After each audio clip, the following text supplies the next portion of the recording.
Isang araw, natuklasan ni Clara ang isang bagay na hindi niya inaasahan. 3 taon siyang nagtatrabaho bilang bookkeeper sa negosyo ng kanyang ama. 3 taon ng tiwala, ng pagmamahal, ng pagiging pamilya sa loob ng opisina. Pero nang suriin niya ang mga lumang record, nakita niya ang katotohanan. Hindi isang pagkakamali, hindi aksidente. Taon-taon, sistematiko, sinadya. Ang kanyang ama ay nagpalaki sa kanya na may maling mga numero sa kamay niya.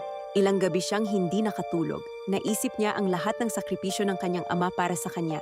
Ang kolehiyo, ang pagkain, ang tahanan. Pero naisip din niya ang sarili niya. Ang pangalan niya sa mga dokumento. Ang pirma niya sa mga ulat. Kaya kinausap niya ang kanyang ama. Hindi sa galit, kundi sa katotohanan. Umiyak ang kanyang ama. Humingi ng tawad. Pinili ni Clara na mag-ulat sa tamang autoridad at tumulong sa kanyang ama na ayusin ang lahat. Mahirap, masakit, matagal. Pero sa huli, natulog siya ng mahimbing. Hindi lahat ng tama ay madali, pero palagi itong sulit.